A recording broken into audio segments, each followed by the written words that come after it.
오늘 말씀 의자에서 거짓과 위선을 거부하는 성령님이란 제목으로 말씀을 증거합니다. 우리는 지난 시간까지 성령께서 임재하시고 충만하여진 제자들이 예수 이름을 힘있게 증거하는 것을 볼 수 있었습니다. 이런 모습을 보고 사단은 교회 밖의 세력을 이용해서 그 복음을 증거하는 모든 사도들의 열심을 막으려고 했던 것을 알게 됩니다. 그러나 그것은 기도하던 교회를 통하여서 숲으로 돌아가 버리고 말았습니다. 우리 그 장면을 통해서 교회가 외부로부터 박해가 있을 때 다른 것 아닌 오직 기도로만 이길 수 있다라고 하는 것, 그것을 우리가 배우는 시간이었습니다. 자, 이렇게 사단은 박해를 통하여서 외부적인 어떤 폭력적인 방법을 통하여서 교회를 허물어뜨리려고 했던 계획이 실패로 돌아가자 그 다음 단계로 넘어갑니다. 한 번 하고 말 사단이 아니죠. 두 번째 방법이 바로 그것은 교회 내부에다가 거짓과 위선을 심는 것이었습니다. 거짓과 위선을 통해서 이제 두 번째 방해 공작을 시작한 것입니다. 사단의 계획은 어떻게 되었을까요? 흥미진진해지는 순간입니다. 오늘 이런 상황 하에서 한 사람이 등장합니다. 그것이 바로 첫 번째 구브로 사람 요셉이라는 등장입니다. 현재 키프로스 섬에 해당됩니다. 그곳을 그 당시에 구브로 섬이라 그렇게 표현했는데요. 그곳에 소위 말하는 디아스포라 유대인이라고 하겠습니다. 그곳에 이주에서 살아가고 있는 레위 지파 사람 요셉, 그는 훗날에 바나바라고 하는 이름으로 불려지게 되는데요. 그가 은혜를 입었고 그 은혜에 너무 감사해서 그가 가지고 있던 밭을 팔아서 그 전부를 사도의 베드로 앞에 가지고 왔습니다. 그 말은 공동체가 이것을 사용할 수 있도록 헌물했다, 헌신했다, 이렇게 여러분이 이해하시면 되겠습니다. 왜 그렇게 했겠습니까? 사도행전 6장을 보면 그 예루살렘 교회는 구제를 포함해서 정말 많은 일들을 행하고 있었음을 알게 됩니다. 이 구제가 얼마나 광범위하게 이루어졌으면 그 교회 내에 여러 계층들이 있었고 그들을 위해서 구제할 뿐만 아니라 이런들을 감당했는데 좀 복잡한 일들이 생겨서 그 구제에 좀 갈등하는 일들도 있던 것을 6장에서 볼 수가 있습니다. 그렇기 때문에 공동체의 지체들은 그것을 위하여서 스스로 자원하는 마음으로 물질을 사도들에게 가져왔고 사도들은 그것을 받아서 공동체가 사용할 수 있도록 나누어 주었던 것을 우리가 보게 됩니다. 또 이렇게 등장하는 과정에 있어서 요셉은 바로 그런 헌물을 드렸던 사람으로 기록이 되고 있습니다.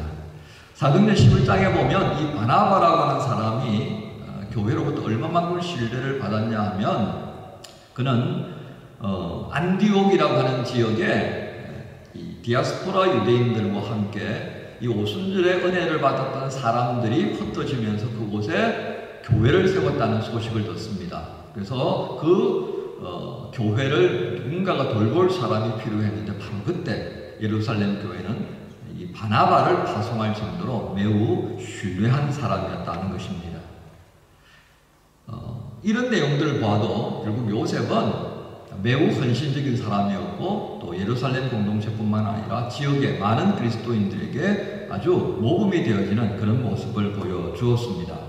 많은 사람들이 당연히 요셉처럼 헌신하려고 열심을 가지지 않겠습니까? 자, 그런데 4장 32절 35절에 보면 당시에 예루살렘 교회가 어떤 모습이었던가를 보게 됩니다. 많은 무리들이 한 마음 한 뜻이 되어져서 자기가 소유하고 있는 것을 자기 것이라 이렇게 주장하지 않고 다 내어놓고 각자의 필요에 따라 사도들이 나누어 주도록 그렇게 했다는 사실을 우리가 보게 됩니다.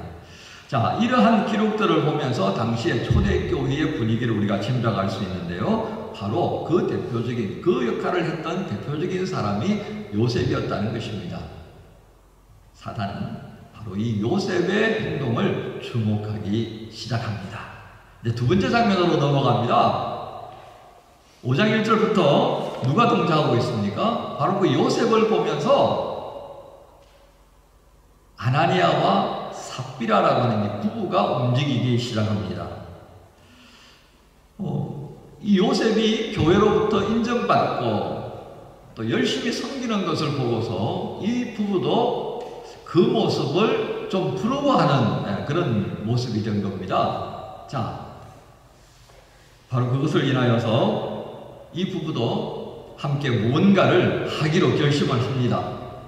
자, 그런데 과정을 가만히 들여다보니까 이 요셉이 했던, 바나바가 했던 것과는 다른 방향으로 흘러가고 있는 것을 보게 됩니다.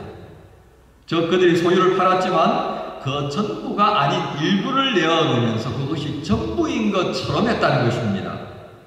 이는 자신을 속이고 교회를 향해 거짓과 위선을 행하는 일이었습니다. 왜 그런 일이 생겼을까요? 사단이 그들의 마음을 훔쳤던 것입니다.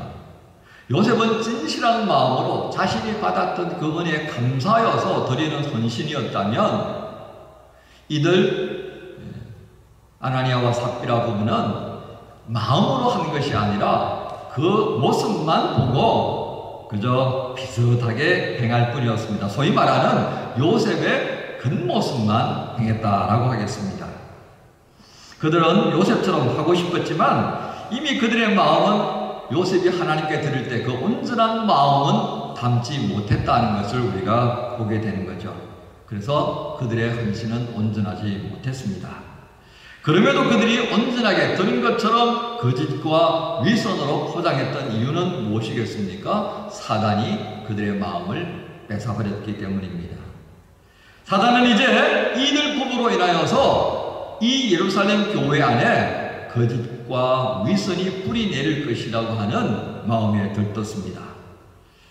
왜냐하면 이 거짓과 위선만큼 사람을 넘어지게 하는 아주 좋은 방법도 없다는 것을 이 사단은 잘 알고 있었기 때문입니다. 언제부터 알고 있었겠습니까? 창세기 3장에 하와를 유혹할 때 바로 이 거짓과 위선으로 유혹했던 그 사건을 본인이 너무도 잘 알고 있기 때문이었습니다. 그들의 후손인 사람들도 똑같다 봤던 겁니다. 사단은 스스로 이렇게 생각합니다. 참 이상해. 사람들은 왜 그럴까? 행복해지려고 하기보다는 행복한 것처럼 보이는 것을 더 좋아하는 것 같아. 사람들은 선하게 되기를 바라는 것보다는 선한 것처럼 보이려고 해. 참 이상하지? 왜 그럴까?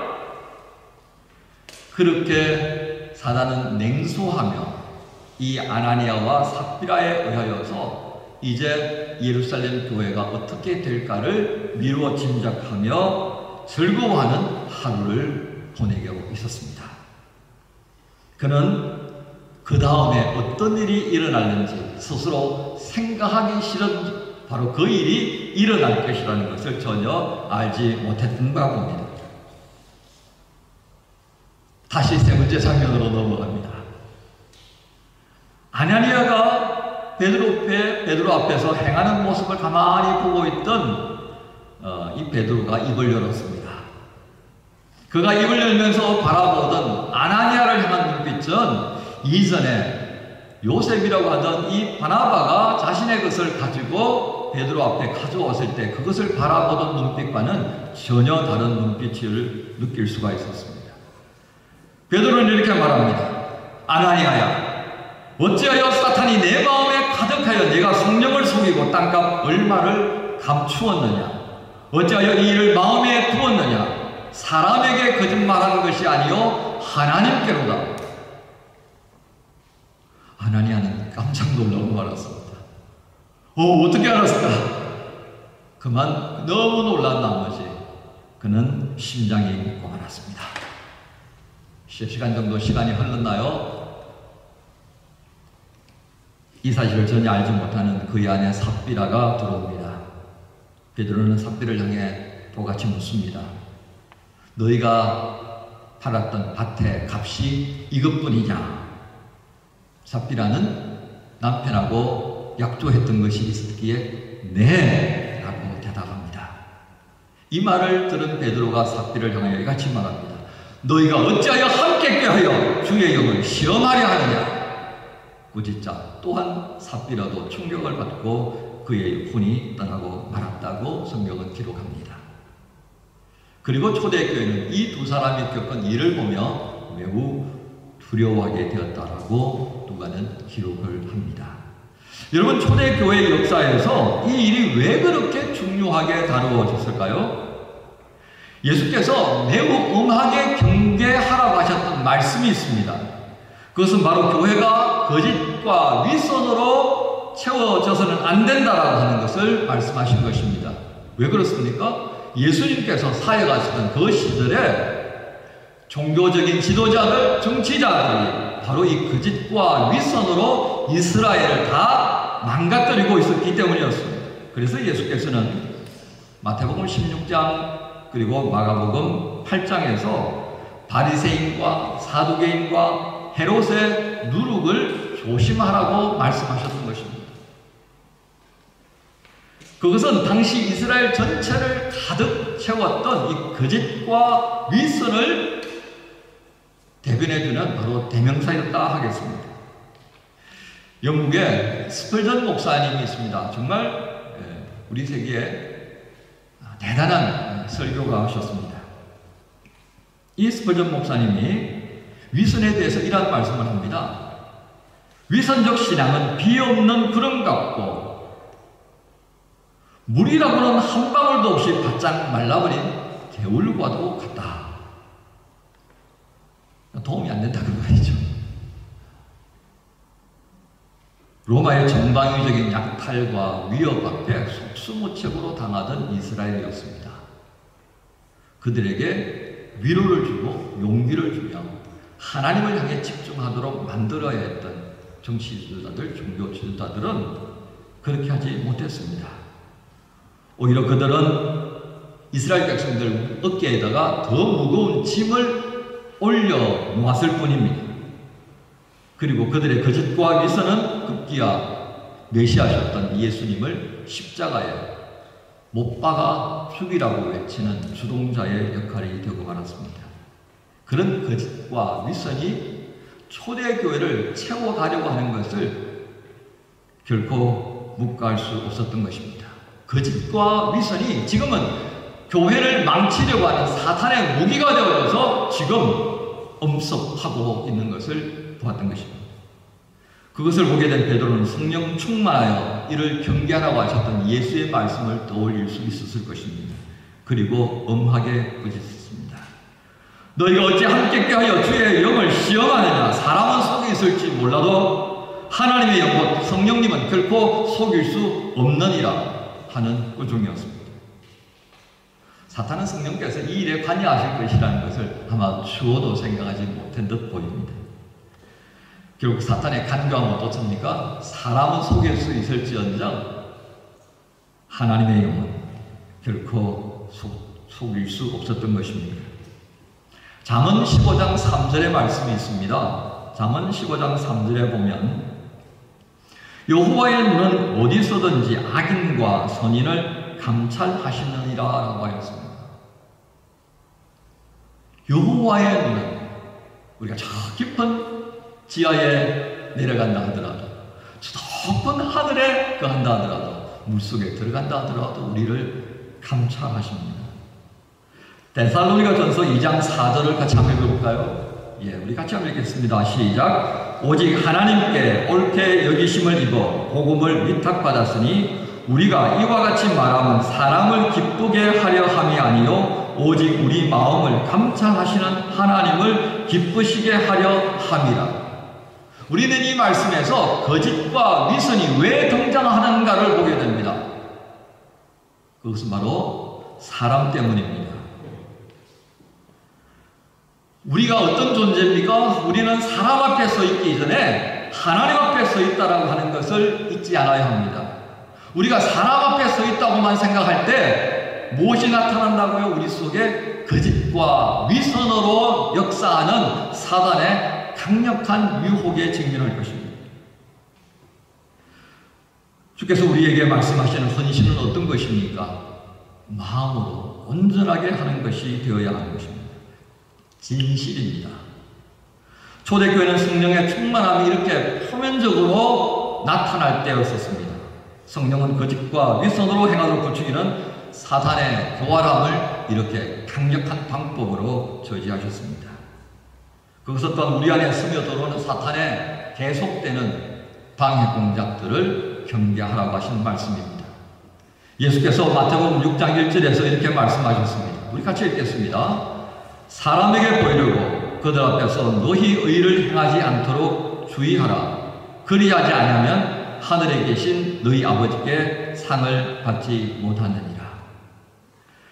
대제사장의 무리들이 베드로를 향하여서 압박하며 이렇게 말하는 것을 여러분 기억할 것입니다. 너희는 사람들을 향하여서 예수의 이름을 말하지도 말고 가르치지도 말라. 그들의 말을 듣고 베드로는 뭐라고 말하는 것인가요? 하나님 앞에서 너희의 말을 듣는 것이 하나님의 말씀을 듣는 것보다 옳은가 판단하라. 하나님 앞에서 너희의 말을 듣는 것보다 어떤 게 더 합당한지 너희가 말해보라. 그럼 내가 그리 하겠다는 뜻이었습니다. 여러분, 하나님 앞에 서 있다고 믿는 베드로는 여전히 대제사장의 무리조차도 하나님 앞에 서 있다고 생각하는 바로 그 순간에 이와 같은 질문을 던지게 됐던 것입니다. 아나니아와 삽비라가 사람이 아닌 하나님 앞에 서 있다라고 하는 것을 알았다면 그들은 그 같은 거짓과 윗선의 모습을 가질 수 없었을 것입니다. 그들이 스스로 망하는 길을 가지 않았을 것입니다. 여러분, 우리가 손으로 태양을 볼 수 있는 눈을 가릴 수는 있습니다. 그렇죠? 하지만 하늘을 가릴 수는 없다는 것을 우리는 어른들로부터 배우고 있습니다. 우리는 하나님 앞에 행하는 사람들입니다. 하나님께서 싫어하시는 거짓과 윗선으로부터 떠나는 교회가 되고 성도의 삶이 되기를 기도해야 할 이유가 바로 여기 있다 하겠습니다.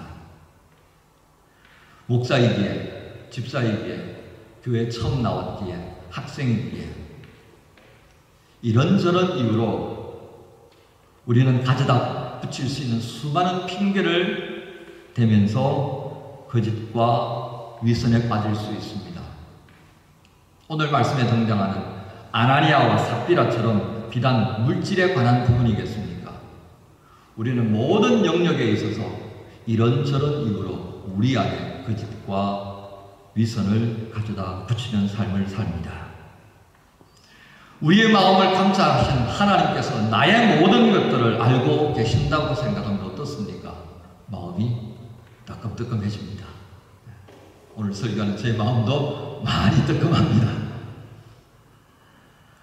오늘 주시는 말씀을 인하여 사탄이 우리 안에 가져다 놓으려는 그리고 뿌리를 내리려고 만드는 이 거짓과 위선으로 가는 그 길을 끊어버려야 하지 않겠습니까? 이 길은 교회 안에서 길이요 진리요 생명 되시는 그 예수 이름을 희미하게 만들어버리는 지름길입니다. 거짓과 위선으로 가득 찬 시대를 우리가 살아갑니다. 그것과 결별하며 이 21세기를 살아내보라고 우리에게 맡겨주신 주님의 마음을 헤아려 볼 수 있기를 바랍니다. 그리고 우리에게 오늘 이 말씀으로 경계하시는 조심하라고 말씀하시는 주님의 마음 또한 헤아려 보아야 합니다.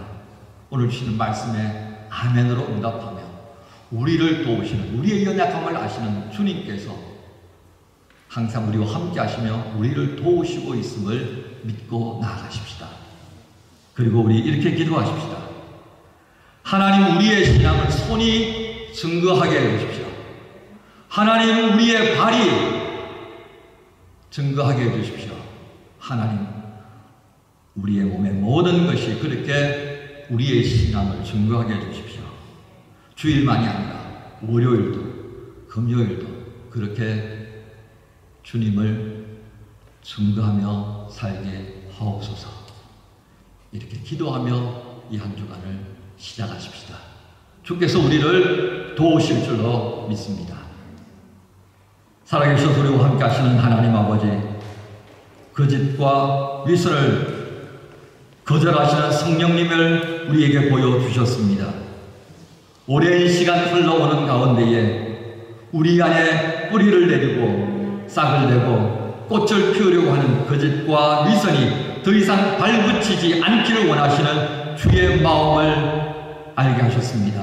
주님, 이 땅에 있는 모든 교회들과 이 땅에 있는 모든 성도들 속에 거짓과 위선을 싫어하시는 성령님과 함께 동행하며 복되다 일컬음 받는 하나님의 자녀의 길을 가게 하여 주옵소서. 복된 주님의 몸된 교회의 길을 가게 하여 주옵소서. 감사합니다. 예수님의 이름으로 기도합니다. 아멘.